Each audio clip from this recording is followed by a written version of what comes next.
Good morning, everybody.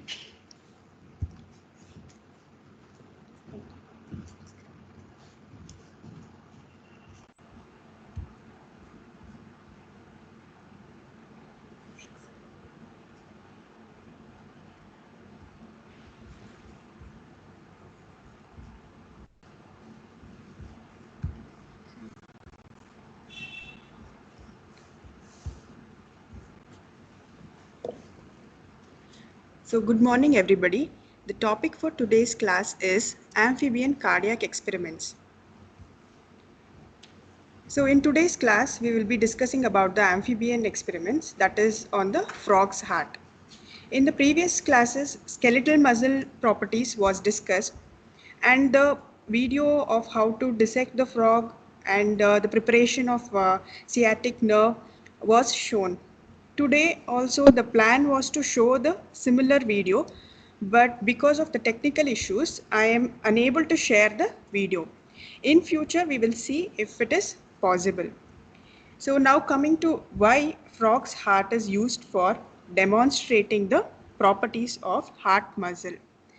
That is because it is cold-blooded animals and it can withstand the abuses during experiments.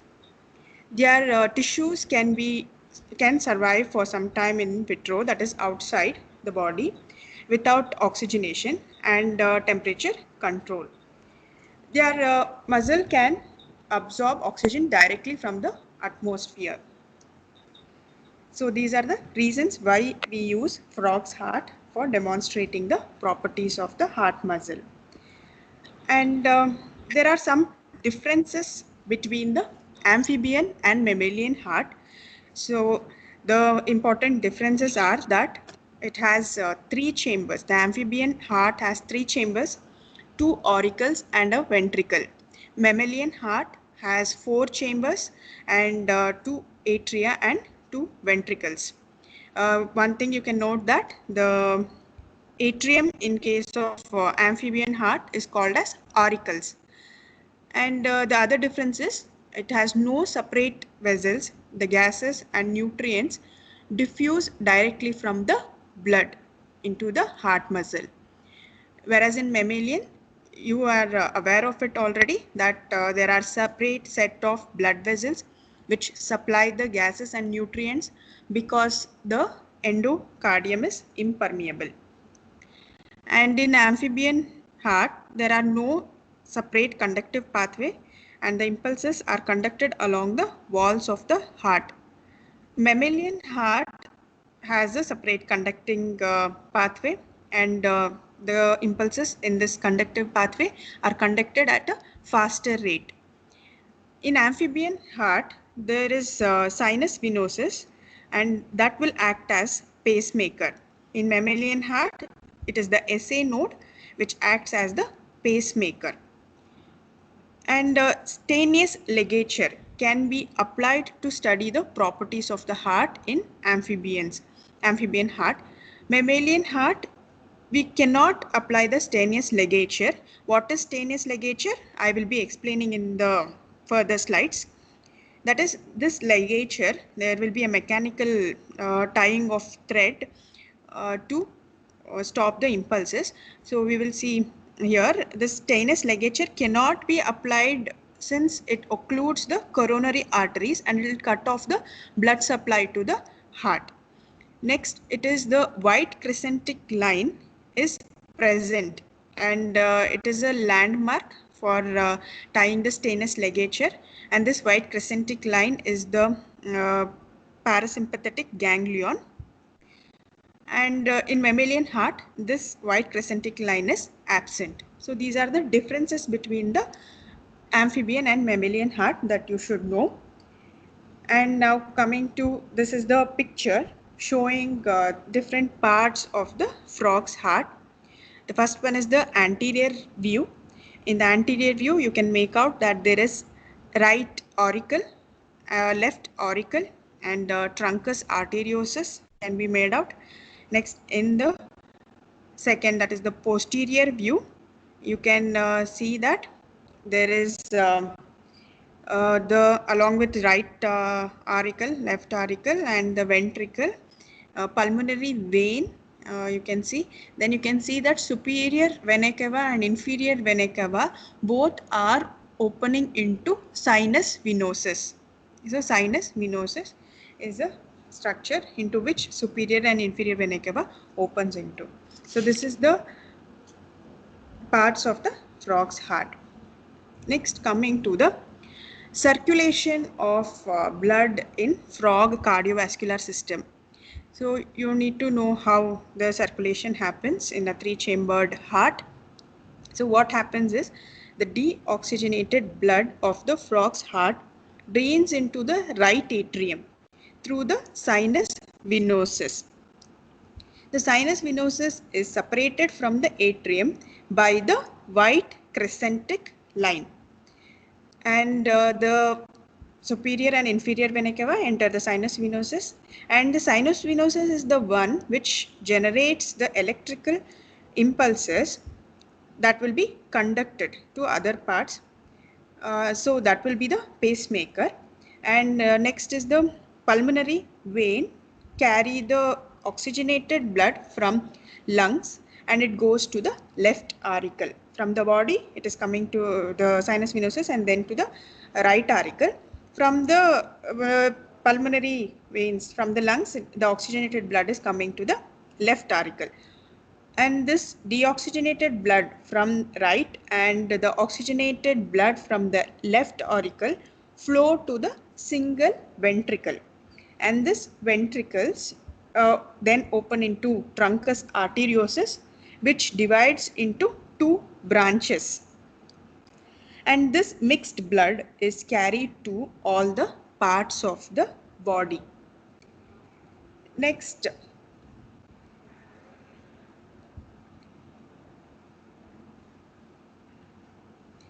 now moving on to the demonstration of the properties of the heart. So like all other practical experiment, you should know that it will be discussed under the headings, that is the principle, instruments, and then the aim, the procedure, and the observation, and the results.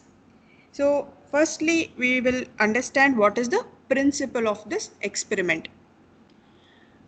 So the mechanical activities of the amphibian heart are directly recorded by connecting the heart to the writing lever with a thread, which transmits the waves of contraction and relaxation from the heart to the liver. The cardiac activities are recorded on a moving drum. So here you have to note that we are recording the mechanical activity. But there is also electrical activity, and you all know the electrical activity is recorded with the help of ECG. ECG, the electrical activity is recorded, and here we will be calling the graph as cardiogram, and it is the mechanical activity that will be of the heart that is recorded here.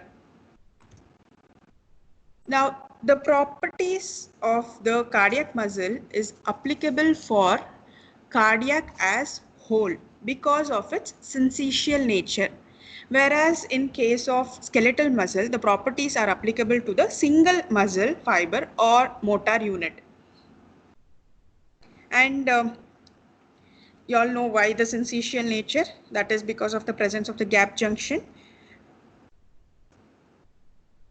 Next, the properties of the heart that we will be studying is, all of you in the theory class, this is covered.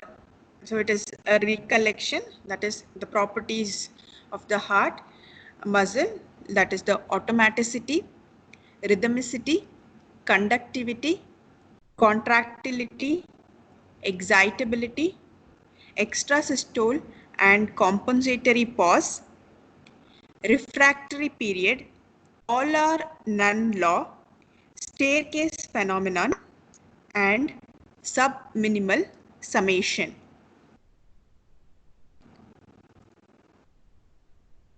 These are the apparatus or instruments that will be used for doing the experiment, the frog heart experiment. That is the kymograph, Sherrington Starling's drum, frog board, Starling's heart liver, frog ringer's lactate solution, pins, and one of that will be hooked pin, and the thread. So here there are two livers shown, isotonic muscle liver and Starling's heart liver. The isotonic muscle liver, you are already aware of it when when the skeletal muscle experiments was discussed. The only different from the setup of the skeletal muscle properties recording of the skeletal muscle property to the heart is that the liver is different. The Starling's liver is used here. The speciality of this is that it is different from the isotonic muscle liver in that it is more sensitive than the writing liver, as it records the contractions of the heart, which is weaker than contractions of the gastrocnemius muscle. It consists of a frame with a light steel liver with holes and notches, supported by a fine adjustable nickel silver spring. The next, coming to the procedure.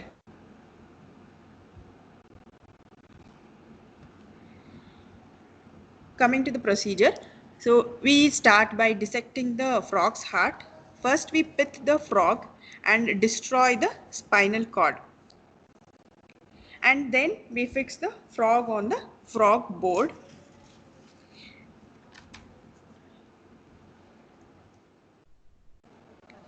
So here you can see that then we will be making, after the frog is fixed on the frog board, we make a median incision of the skin over the sternum and enter the chest cavity of the frog and expose the heart.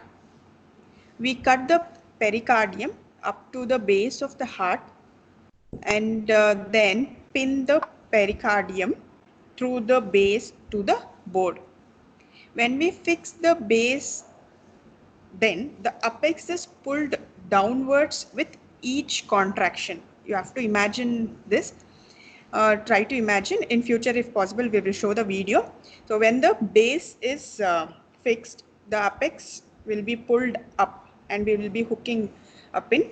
So whenever the apex contracts, the contraction, whenever the apex contracts, when the heart contracts, it will be pulled downwards with each contraction, and this ensures that the force of contraction is directly transmitted to the liver.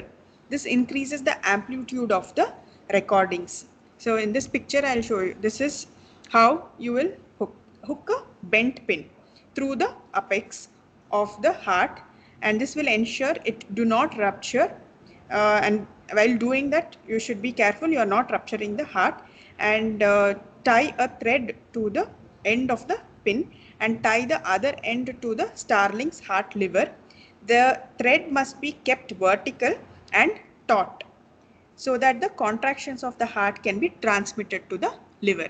So you can see here the apex how the pin is hooked, and so this will be the final setup how it looks. That is, the writing arm of the heart liver is kept horizontal, and the writing point just touching the drum of the kymograph. The drum is rotated at the slow speed and the contractions of the heart are recorded on the drum as the cardiogram. Now coming to the normal cardiogram. After a recording, you should analyze the waves that you have got. So normally the ideal normal cardiogram should show 3 waves. The ideal normal cardiogram will show 3 waves. The first A waves, just follow that. So there will be S wave for sinus activity S wave, and A wave for atrial activity, and the B wave for ventricular activity. But in the laboratory setup, the sinus activity is not strong enough to be recorded. So only A wave and V waves are recorded. So you can see the B wave, so sinus activity is not recorded, only the A wave and V wave will be recorded. The downstroke of the wave represents the systole or contraction, and the upstroke of the wave is diastole or relaxation. From this, the automaticity, that is the heart beats automatically by itself, that property can be demonstrated. And also always you can see that the atrial activity is followed by ventricular activity, then atrial, then ventricle. So a rhythm is maintained, and here it is irregular also, but basically a rhythm is maintained, and so rhythmicity also is demonstrated, the property. Then also there is contraction and relaxation waves, that is as the wave represents systole and diastole, which is the contraction and relaxation activity of the heart. The contractility property is also demonstrated with this experiment. So by simply recording the normal cardiogram, automaticity, rhythmicity and contractility are demonstrated. Coming to the effect of temperature. So again here we also will be able to tell the site of impulse generation, that is the pacemaker, also can be demonstrated, which is the pacemaker also can be demonstrated with this experiment. So here first the setup is made like that for recording of the normal cardiogram. Then after recording few waves, normal cardiogram waves, after recording few waves, then we will be adding a few drops of cold ringer lactate on the sinus venosus with the help of a dropper. And this temperature, the cold ringer lactate temperature will be around 15 degrees Celsius usually, and then the recordings are made. So you can see the recordings will be made. Next, after few recordings, you will be adding normal room temperature ringer lactate solution, a few drops onto the sinus venosus. Then again normal waves will be recorded, normal cardiogram, and after some time you will add few drops of warm ringer lactate solution. The temperature of this will be around 35 degrees Celsius, or you can exceed also, but not above 42 degrees Celsius. And after adding, you start recording the waves. So this will be the waves that will start appearing. So this is how you will do for the sinus venosus.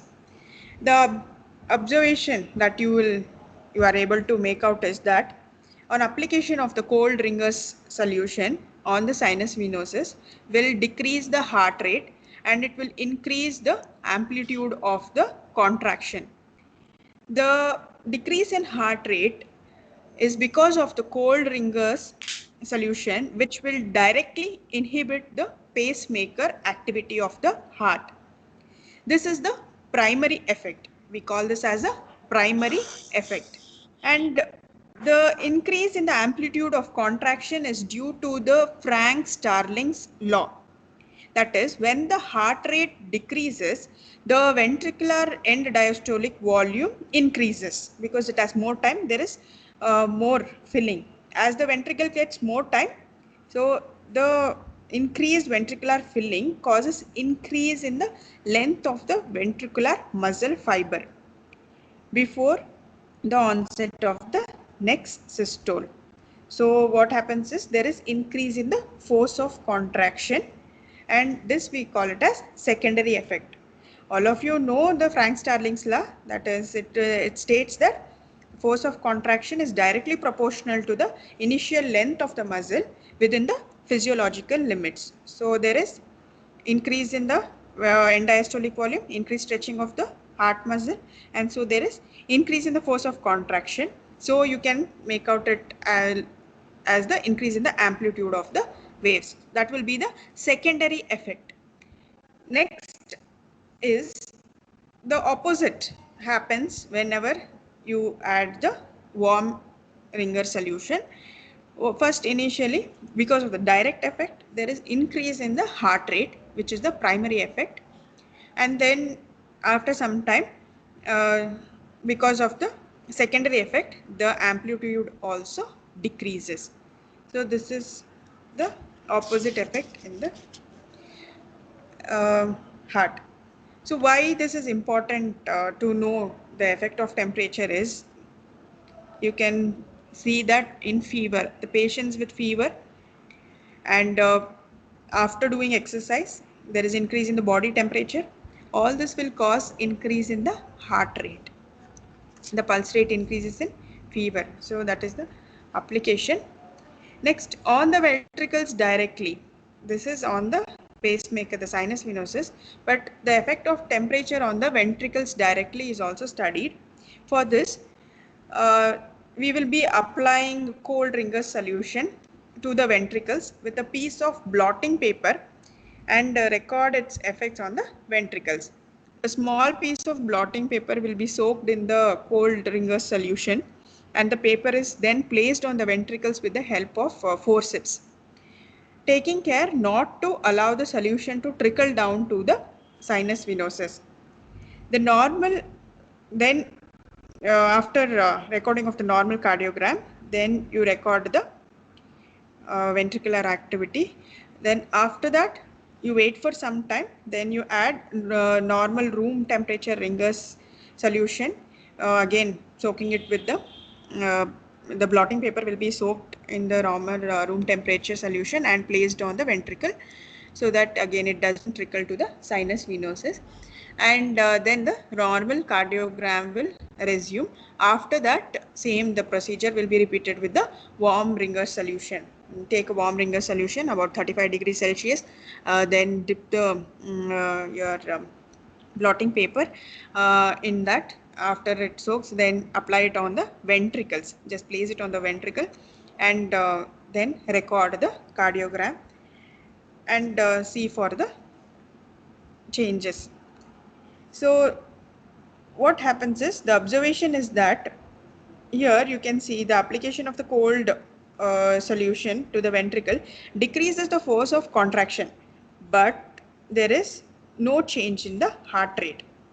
This decrease in force of contraction is because of the inhibition of the myocardial contractility, direct inhibition of myocardial contractility. The heart rate does not change because the pacemaker of the heart is present in the sinus venosus, and it will remain unaffected in this experiment. Next, the myocardial activity is depressed by cold solution because at the low temperature, the enzymatic activity of the myocardium decreases and the viscosity of the myocardial tissue increases. And of course, the opposite is seen with the warm solution, that is enzymatic activity increases, the viscosity decreases, so the force of contraction increases. But again, the rate remains same here because the sinus venosus is unaffected, that which is the pacemaker. So this experiment proves that the sinus venosus is the pacemaker of the frog's heart. Next, coming to the stainless ligature. So with the help of stainless ligature, applying it, we will be understanding the property of the heart, that is the conductivity property, and the effect of this. In this experiment, you will know about the normal pacemaker of the heart. Along with that, you will also understand the potential pacemakers of the heart. You will be demonstrating the potential pacemakers of the heart, and the principle.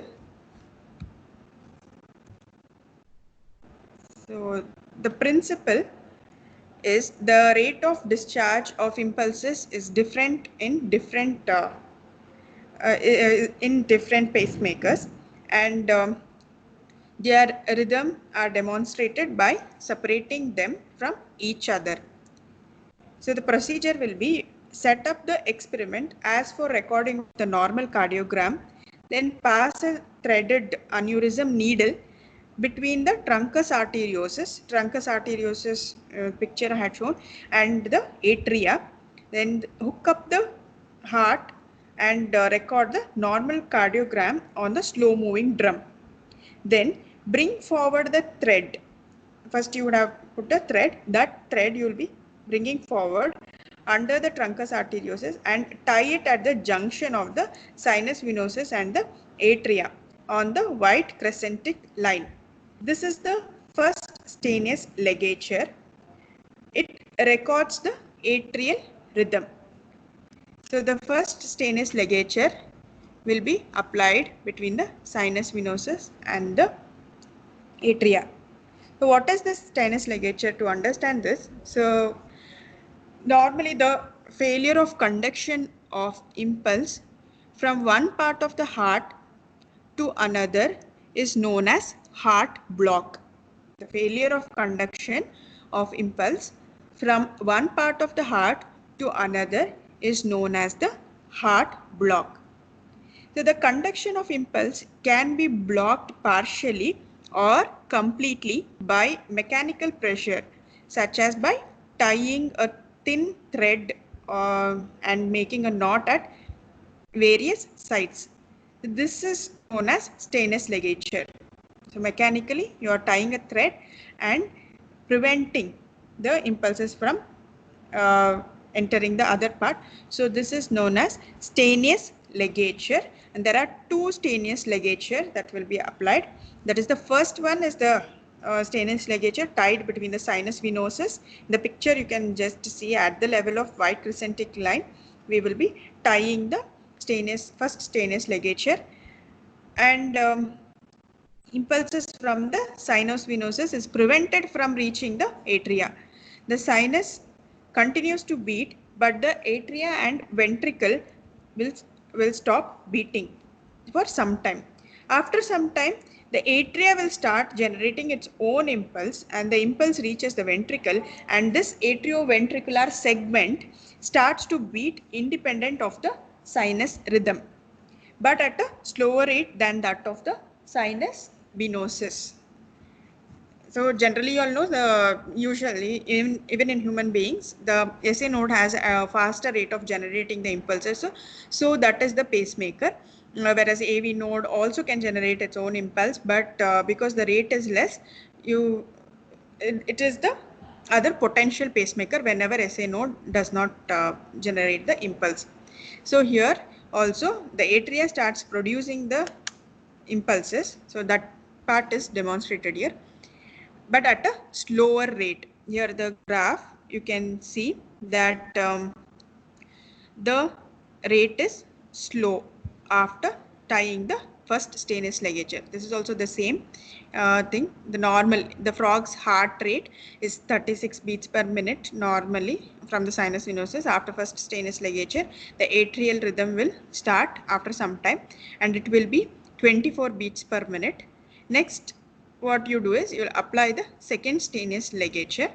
The second stainless ligature will be applied between the atria and the ventricle around the atrioventricular groove. That is the landmark. Around the atrioventricular groove we will tie a second stainless ligature, and on tying this, the impulse from atria is prevented from reaching the ventricle. So the atria continues to beat with its own rhythm while the ventricle stops beating. After a short period, the ventricles will start generating its own impulse and starts beating independent of atria at a much slower rate than the atrial rhythm, and this we call it as idioventricular rhythm. This we will call it as idioventricular rhythm. So all of you must appreciate that all the properties that are discussed already in your cardiovascular system was not demonstrated first on humans. It was demonstrated on the frog's heart, and it is all evidence based. So you can see the second ligature is applied. After that there is no impulse recorded, no contractions recorded, then the impulse will start getting generated in the ventricles, then which is at a much slower rate, that is about 12 beats per minute, and that is recorded here. The spacing will show the duration that there is decrease in the impulse generation. This will be the time marker, the duration, so the rate can be calculated. So this is about the experiment on using stainless ligature. You can demonstrate the conductivity property of the heart, that is the impulses in the heart gets conducted from one part to another. Next property is the refractory period.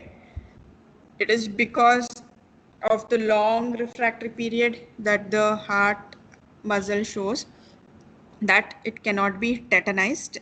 So what is this refractory period? Before doing the experiment on that, you should understand what is refractory period.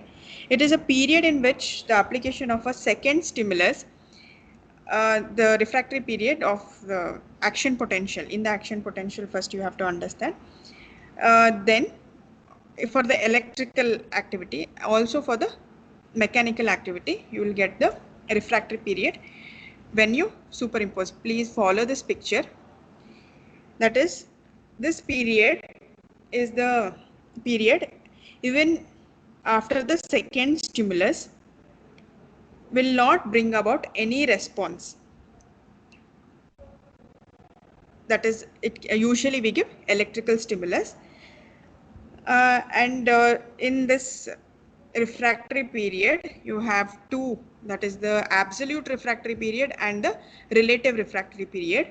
This absolute refractory period is the one in which the second stimulus, however stronger than the first one, will fail to produce any response, any mechanical response will not be produced because of the second stimulus in absolute refractory period. And the cardiac muscle, the absolute refractory period is very long. It is about 200 millisecond. You can see here it is about 200 millisecond, very long, and it extends throughout the systole, and hence the cardiac muscle cannot be tetanized. This one you can compare with the skeletal muscle and see where the skeletal muscle has a shorter refractory period, and there the muscle can be tetanized.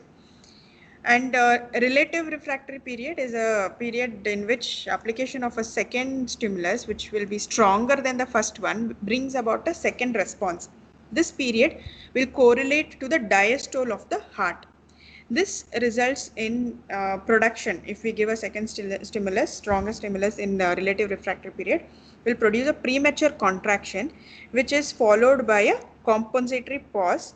And this experiment is carried out on a slow moving drum with in a beating heart.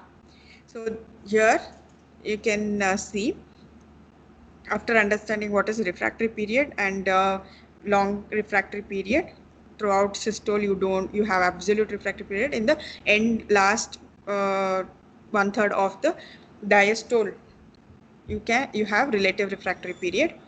So here with that you can understand other properties, that is the extrasystole and compensatory pause can be demonstrated.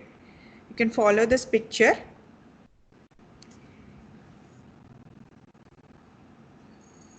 So in this picture you can see that the stimulation of the heart, the impulses coming from the these arrows shows the impulses coming from the sinus venosus, and stimulation of the heart in the absolute refractory period do not bring about the second response.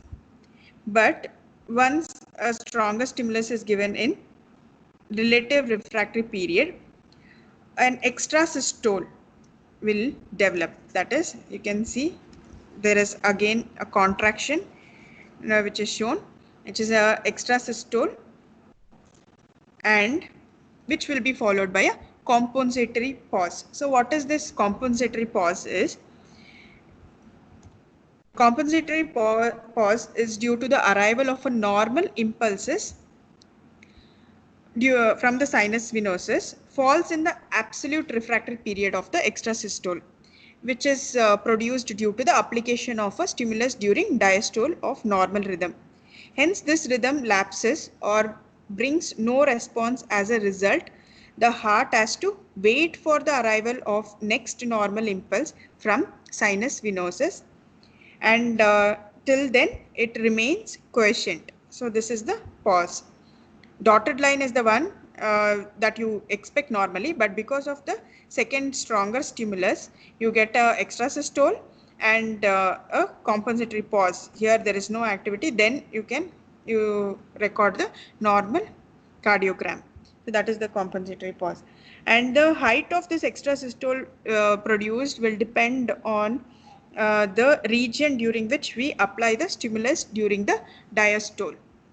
So the height can vary depending upon where the second stimulus is applied. So next, coming to the all or none law.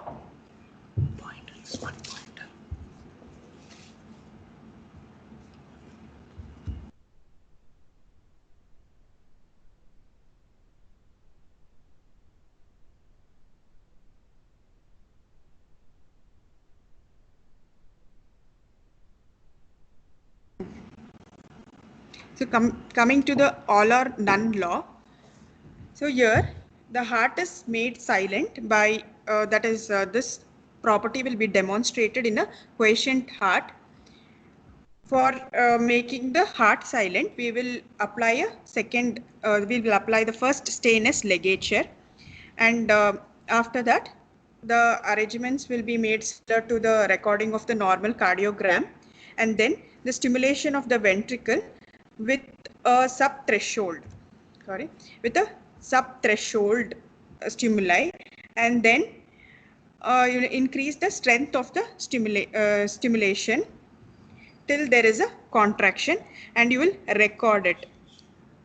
Now after every 30 seconds, you increase the strength of stimulation, and then you can see that the height of contraction remains same even if there is increase in the strength of stimulation, and even when maximum stimulus is given, the height does not change. When you continue, there is after supramaximal strength of stimulation also, there is no increase in the height of contraction.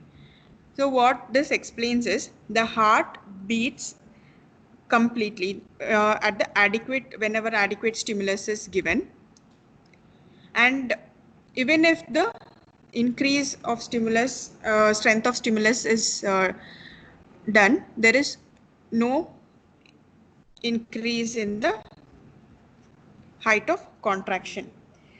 So what is this all or none is that law states that is whenever the cardiac muscle contracts, it contracts to its fullest capacity for the application of the adequate stimulus.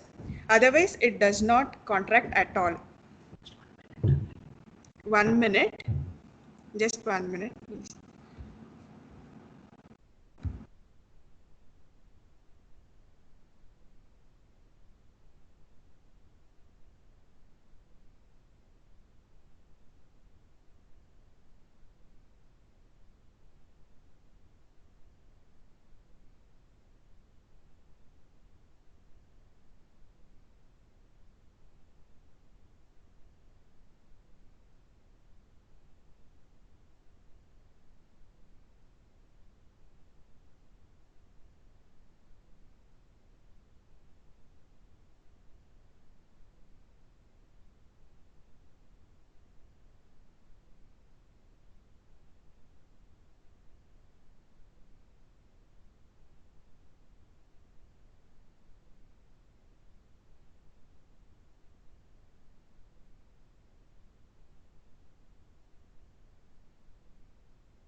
Thank you, sir. So, it's a pointer.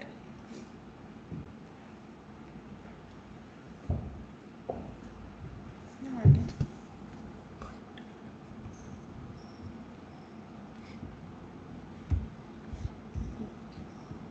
Pen. Pen, I don't know what it is. Arrow to sir.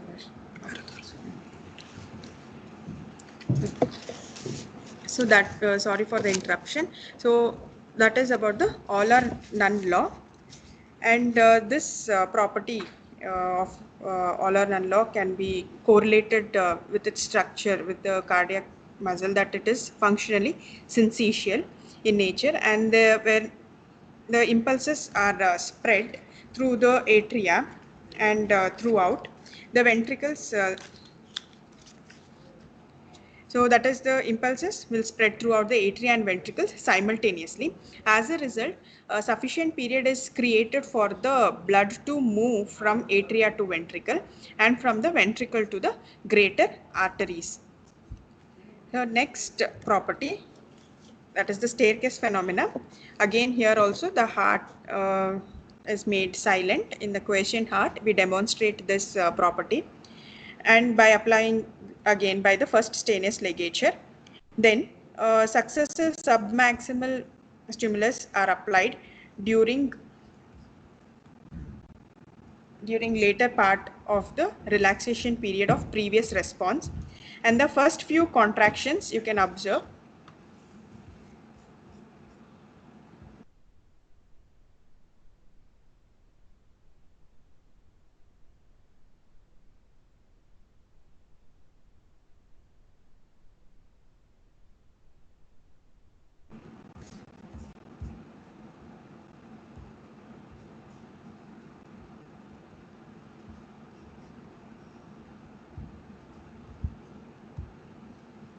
okay.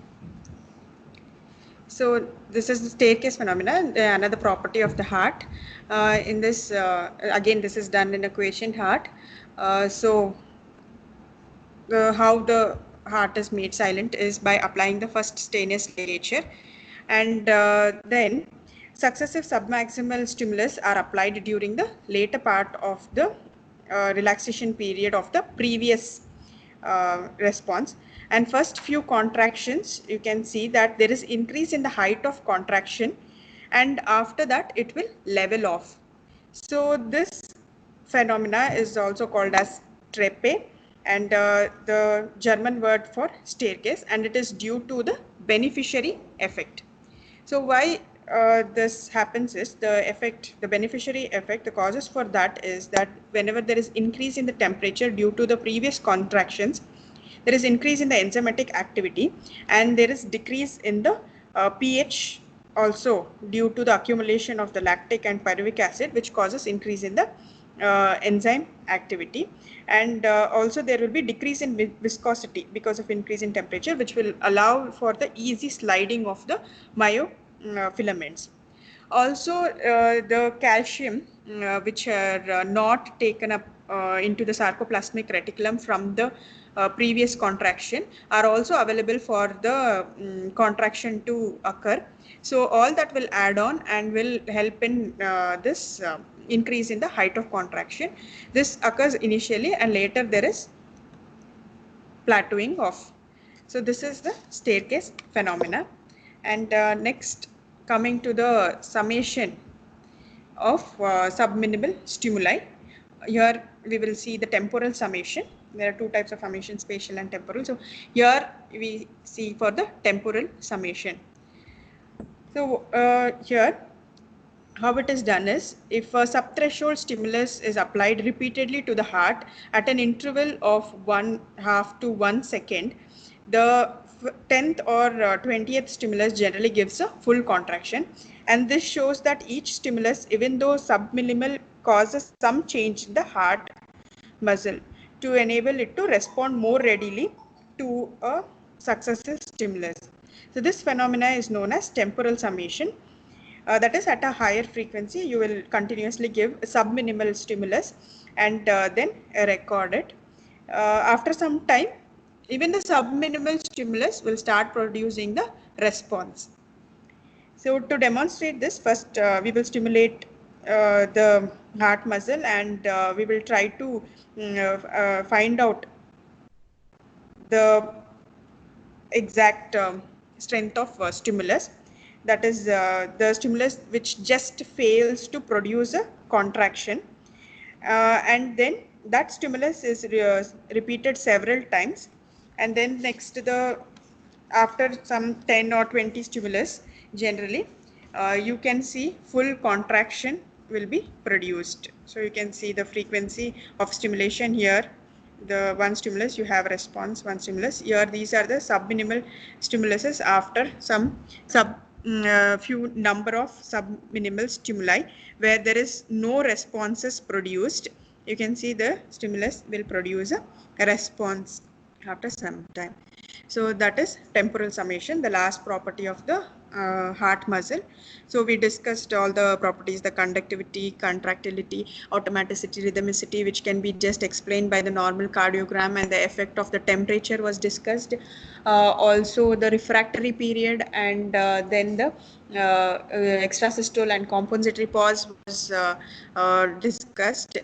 All or none effect, the staircase phenomena, and the temporal summation of subliminal stimuli is also discussed. So these are the properties of the heart which was demonstrated on the frog's heart. Next, so that ends the properties of the heart. There is an announcement that the students are supposed to fill your assessment regularly, only then you get your attendance, and also the assignment also must be done regularly. So these assessment and assignment marks will get added to your formative assessment. You have marks for formative assessment, uh, so you will not get marks, or your marks will be reduced if you're not giving your assignment and assessment regularly. So please note that you do it regularly. So thank you.